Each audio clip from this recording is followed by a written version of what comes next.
Welcome back to our virtual audience. We are trying to stay on time, but you can't appreciate how loud it is from the networking, so it's a good balance.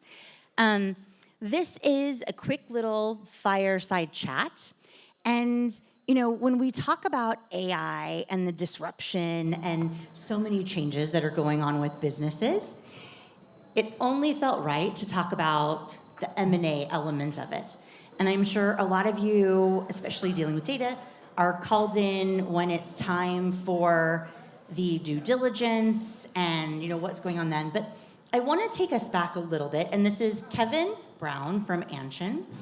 And Kevin, in your answer, you can tell us a little bit about you and about Anchin and kind of what you guys do. Sure. But Sure. in the piece where people are considering potentially selling their organization, Right. or people who are looking to buy an organization, what are some of those long-term KPIs that organizations should be tracking so that they can get to the due diligence Right. piece, right? Because data is such an important part of that. Yeah, sure. So thank you, Jonna. So I'm Kevin Brown from Anchin.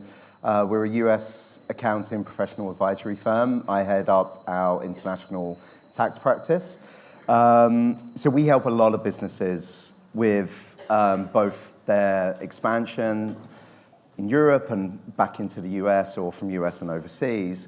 And part of what we do with our clients is really kind of try to help them be investor ready or sale ready in that regard. So a lot of the tools that a lot of you guys as businesses have internally, they need to be robust enough for you to be having those conversations with investors. So really what we can kind of do and what we tend to work with our clients on is look at the internal data they have. Is it good, right? Is it good data? Because the investors or any person that's going to acquire your business is going to interrogate that pretty, robustly. So all of the KPIs that your businesses have, some businesses, the KPIs that you have may be more important than others. So you're going to kind of make sure your gross profit margins, net profit margins, your EBITDA figures are very stable or robust for that purpose. They tend to be easier to monitor, and they tend to be a lot kind of, if you've got good accounting internally or external support, that should be in good order. Dependent on your business model, certain investors will look at different KPIs that are going to be more important with regards to you hopefully get an investment in. Also, it depends on your life cycle. Are you looking at seed, Series A, B, etc.? But a lot of the KPIs that people will tend to look at is like, what's your customer acquisition costs? Like, what does that look like? What's your ARR? What's the life cycle of your customers? Is there a big churn of your customers? And so a lot of what your internal records should show, or what you want to start being able to essentially track, are those kind of customer acquisition costs. How long is a customer being retained for? And what is your ARR in terms of that process, really? So making sure you have good data internally, and you can use many tools are out there now, and there's a lot of our clients that have developed their own or looking at doing AI to kind of monitor that. You need to make sure you've got that data at your fingertips as good as you can, because the investors are going to really look at that. When you're talking about investors interrogating data, are they looking at the reputation and the trust of an organization? How are they measuring those elements to factor into how does it correlate or not with some of these other KPIs that they're readily accessible? Sure. So investors, depending on where your business is based and whether you're taking on US investment or non-US investment, ordinarily, the US, that you don't need statutory audits in the US, right? In Europe, there's a lot of statutory audits. So usually you may have your local accountants that have interrogated maybe some of that data, but some of the internal management metrics, that doesn't necessarily get audited as part of a normal financial audit. And so what we tend to do with our clients, if they are ready to kind of go out look to get investment or looking to sell and go to the market.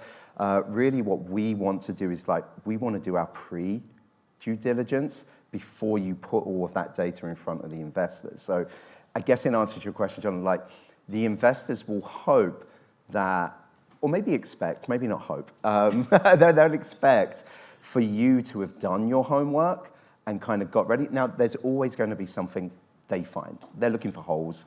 But if you have got your business in good shape and you have had a reputable firm of lawyers, advisors, accountants to kind of look at that data, do a quality of earnings report before you go to the marketplace, that's what they are looking at. To show you're a bit more serious, you've invested some of your time and money in doing that, that adds a lot of, I'm not sure goodwill's the word, but it makes the investors feel a little more comfortable. They're going to do their own due diligence, of course. But if you have done some of that work yourself, one, it makes that whole process a little more streamlined, hopefully quicker. If anyone's been through deals, you know how intense that can be. But if you have done some legwork beforehand, it really helps. I'm not sure I'll say makes it smoother, but it does make it smoother. I've been part of deals where nothing's been done, deals fall apart. It takes a lot longer than normal. They will walk away if there's not good data there. But if you've done your legwork before, it really will benefit you in the long term. And create, by part of doing that, actually, one of the things we do say is, if you've got good data there, it can create greater return on that investment as well. So. Yeah, I think that's powerful. I mean, I think looking at, are they looking to merge? Are they looking at an acquisition, right? Those are those pieces. What is, excuse me. I think right now we also see a lot of fractional accountants and, right. a lot of those pieces. How would you guide someone to be kind of merger ready or acquisition ready or investor ready, right? If they're using a lot of fractional work? Because is there something that signals as far as credibility, reliability of the organization, or is Right. that just an efficiency piece that a lot of investors will actually appreciate? I think it could be the latter, essentially. So depending on your size of your business, whether you're merging with another firm or you're looking to take on investment or just outright sale, depending on where you are in your life cycle, an investor will look at that and say, should you have your own CFO or financial, like FD? Or does it make sense for you to have hired a really reputable fractional CFO? So I don't think they look at that with any, whether you've got one route or the other, they won't look at that and kind of determine it's a good or bad thing, essentially.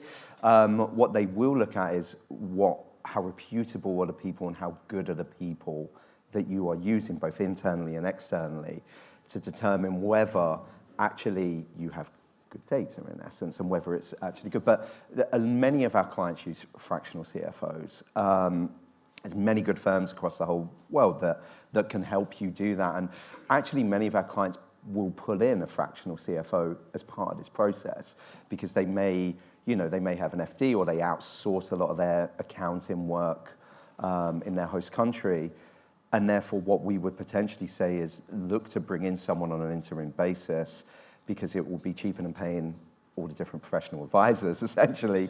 Look to bring someone in that's got a business investor ready before. And so that's, I think, again, it depends, but they certainly won't frown upon whether you're using a fractional CFO or not, that's for sure.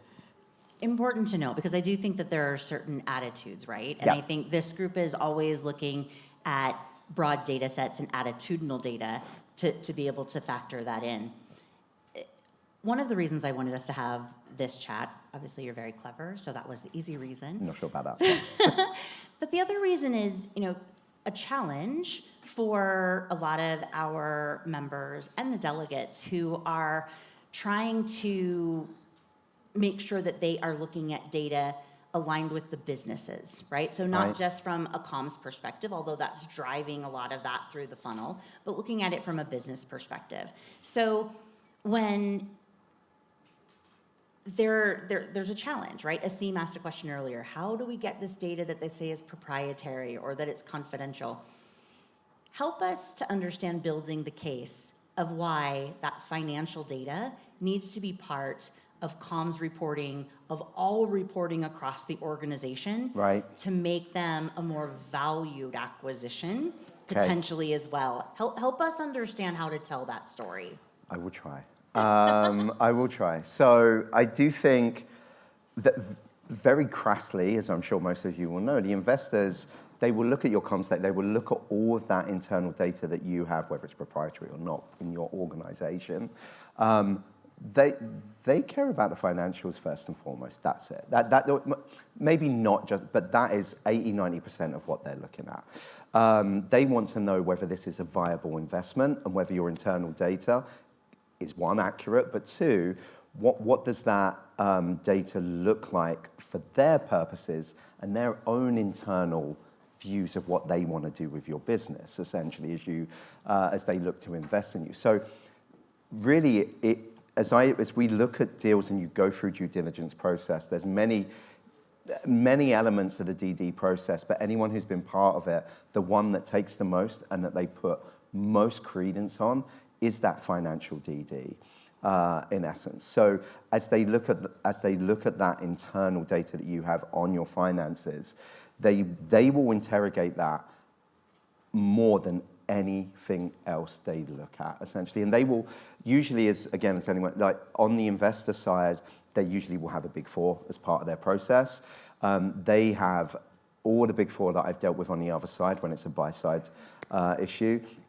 They have, it's very interesting, because I'm pretty certain they've all spoke to one another, because it's pretty much cookie-cutter list of questions they have.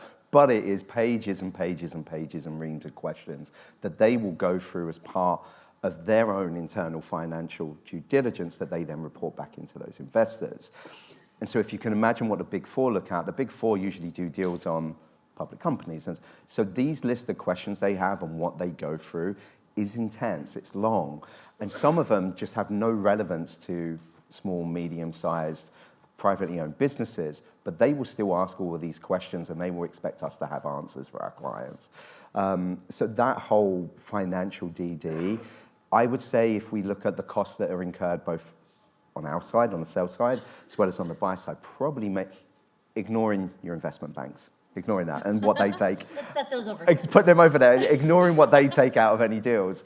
If you look at the professional fees on the legal and the finance accounting side and everything else that's incurred, that probably makes up a good 60-70% of those professional fees in terms of what goes through. So it's extremely important that those financial DD kind of reporting and data is in place. And as I said, being investor ready, doing all that beforehand.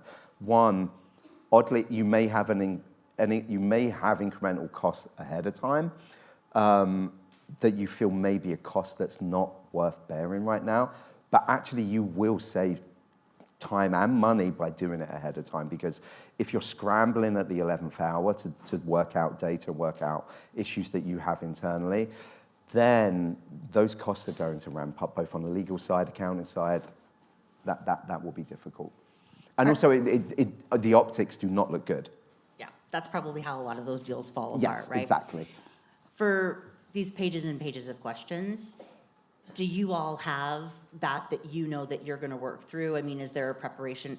Is that accessible to our members to be able to factor that in for some of the insights that they're bringing along, so that if they know that the business plan is in 18 months, right, we either want to be for sale or we want to acquire, help them start building that foundational piece so that those questions aren't a last minute to do, right, but they're factored into the business and they can point to areas in their financials why they have this data now. I mean, because that's the best case scenario, right? That Yep. keeps the cost down, the value up, right, and that makes for smooth deals. And that's where comms has a lot of value. That's where you're no longer a cost center, but a value center for what's of what's happening. Exactly, and we have, as part of that, we do our own part on the sales side, and we do buy side work as well. But we have accumulated, as I said, in terms of being part of many deals, the list of questions we get from the Big Four, they do share the spreadsheets of which they're copious amounts on which they would use AI to deal with this, essentially, so we don't have to, but we have that list of data they usually request. Are we able to share that widely? Probably not, because it's theirs and it's part of the deal. Everyone's part of an NDA. But do we have a kind of list and what we would look at as part of that process? Yes, we do, essentially, in terms of going to our clients and our people that we work with and say, okay, this is 500 questions. Here's the 80. Maybe you really want to concentrate as part of that. So. That's powerful, and I will work on Kevin to get us those resources so that we can put them in the app, because I do think it's, again, as people are able to work through that. Yep. And point to those things so that they aren't scrambling for that data at the last minute, right. But they've actually built that into their comms. They've built that into their portfolio is incredibly powerful. Absolutely. This was a quick fireside chat. I want to thank you, Kevin, for making the You are effort very and welcome. for the time. Anchin is a partner. They hosted us for AI Day North America in March. We appreciate you. You're welcome. We know that when there are opportunities, our members are excellent about supporting our sponsors. So thank you so much for your time. You're and you'll welcome. be around a little bit for the afternoon. I but will. then I should be around. Any questions, you should have my Perfect. details as well. Round so. of applause for Kevin, please. Thank you so much. Thank you so much. Thank you, Jonna. Thank you.